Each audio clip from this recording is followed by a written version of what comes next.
Le chantier s'est bien passé, il a été exceptionnel sur un ouvrage exceptionnel. Nous allons obtenir ce que nous voulions, un chantier parfaitement réussi.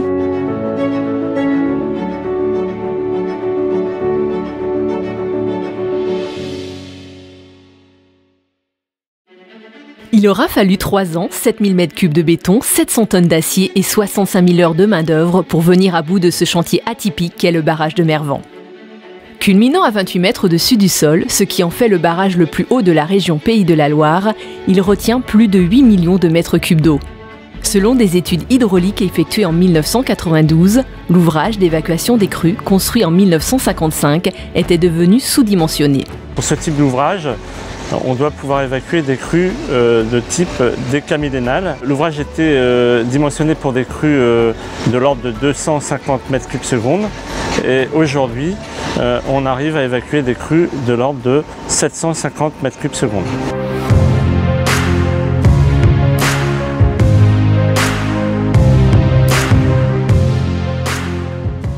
Débutés en octobre 2015, les travaux ont coûté près de 15 millions d'euros. Ce poids financier n'aurait jamais pu être supporté par les seuls abonnés du secteur sud-est de la Vendée. Donc la mutualisation financière, des moyens financiers à l'échelle de la Vendée permettent ces investissements sur le sud-est de la Vendée. C'est tout le bénéfice de la mutualisation et de la solidarité départementale. Il est évident que pour des travaux de cette importance, il fallait un prestataire qui réponde au cahier des charges demandé par Vendéo et qui ait des références suffisantes sur le territoire français ou international. En plus d'être une réserve d'eau potable, le barrage de Mervan produit également de l'électricité grâce à 2 turbines qui représentent une production de 1800 MWh, ce qui représente l'équivalent de la consommation d'électricité de 600 foyers. L'exploitation de la retenue ne s'est pas interrompue pendant la durée du chantier. Il a donc fallu prévoir une phase annexe de travaux pour que Vendéo puisse continuer à gérer la retenue indépendamment du chantier.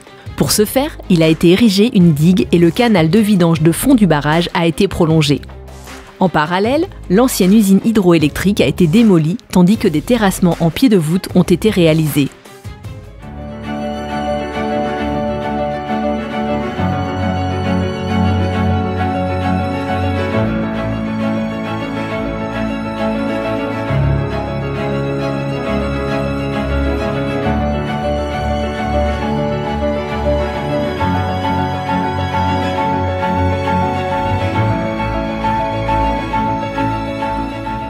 Le chantier s'est bien passé.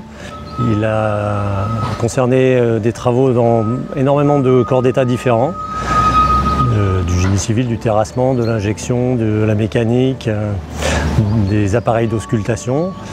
Et donc tout ça fait que le chantier était exceptionnel. Afin d'anticiper les crues, un clapet actionné par des vérins a été intégré à l'un des 6 coursiers déversants de la structure en aval de la voûte du barrage. Cette structure, constituée de marches, a été réalisée afin d'éviter l'érosion au pied du barrage, mais surtout afin de dissiper l'énergie de l'eau.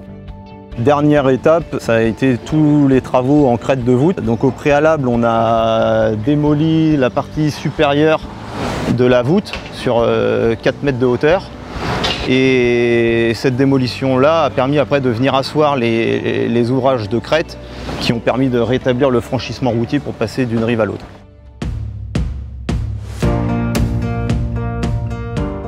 Les travaux ont également été l'occasion de contrôler le génie civil du parement amont du barrage. Pour cela, des plongeurs ont minutieusement inspecté les prises d'eau et les organes hydrauliques de l'ouvrage. Donc on travaille avec un robot filoguidé, donc un ROV, équipé lui de systèmes acoustiques, positionnement GPS, qui nous permet de faire un premier passage sur tout le barrage. Et après, donc, on envoie les scaphandriers pour aller voir les défauts qu'on a relevés par robot ou pour aller vérifier des choses qui nécessitent le toucher du scaphandrier ou qui est difficile d'accès pour le robot.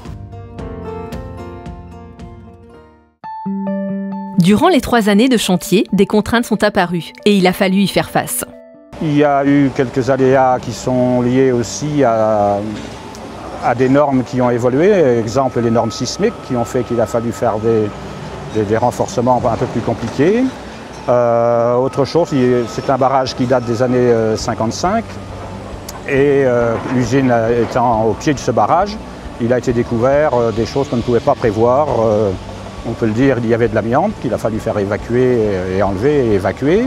Il y a eu aussi des découvertes de canalisations qu'on ne savait pas qui existaient et qui ont fait que certains plans ont été obligés d'être modifiés. La première contrainte, c'était de réaliser un ouvrage neuf avec un interface important avec l'ouvrage existant, qui était le barrage, donc un ouvrage sensible qui a été construit il y a plus de 60 ans avec des méthodes de construction et des normes différentes de celles qu'on peut avoir aujourd'hui.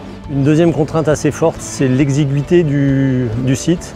C'est un site étroit, c'est une vallée relativement étroite et beaucoup de travaux différents dans un espace aussi confiné. Ça a généré beaucoup de contraintes sur le chantier, de la coactivité, de l'organisation, de la planification des travaux les uns après les autres. Pendant toute la durée du chantier, a été mis en place un dispositif de suivi qui permettait de suivre l'ouvrage vis-à-vis de ses déplacements et pour éviter tout risque vis-à-vis des populations aval. Le cadre environnemental autour du barrage est exceptionnel. Il a donc fallu, tout au long du chantier, garantir le maintien de la qualité de l'eau de la retenue et de la rivière, mais également préserver la biodiversité. Des abris ont été maintenus afin de préserver l'habitat des chauves-souris. Le secteur autour du barrage de Mervent est très reconnu pour les chauves-souris. Donc c'est vrai que le barrage, avant travaux, abritait une population de chauves-souris, donc aussi bien en hiver qu'en été, avec 20 petits rhinolophes en reproduction. Et donc lors de la destruction des bâtiments, on a créé une galerie de substitution pour que les chauves-souris puissent retrouver un habitat favorable. Donc on a pu observer que les chauves-souris ont bien accueilli cet aménagement. Les travaux terminés, les chauves-souris ont retrouvé leur habitat et ont même été rejointes par des hirondelles, ce qui témoigne d'un environnement favorable à la biodiversité. Le barrage constitue également un obstacle pour la remontée des anguilles. La passe à anguilles a donc continué de fonctionner durant toute la durée des travaux. Donc ça a permis notamment lorsqu'il y a des pics de migration à l'anguille de pouvoir tranquillement remonter la rivière Vendée et franchir l'obstacle qui est le barrage de Mervent pour cette espèce. À la place des bâtiments de stockage des réactifs, un belvédère permettant une vue sur le barrage a été installé. La fée Mélusine, personnage emblématique du secteur de Mervent et de Vouvant, accompagne les visiteurs. La construction de ce belvédère au niveau du barrage de Mervent a pour objectif d'informer le visiteur, le touriste, le randonneur sur la réalisation de ce barrage, la réalisation de ces travaux. On a un ouvrage qui est maintenant réhabilité avec des capacités d'évacuation des crues qui sont conformes aux standards requis en France. Pour conclure, je pense qu'il faut saluer l'ensemble des équipes qui ont travaillé sur ces travaux, l'ensemble des équipes de maîtrise d'œuvre, l'ensemble des équipes techniques qui ont œuvré sur ce barrage et permis, malgré les travaux, d'assurer une continuité de service, une continuité de production d'eau potable sur ce barrage.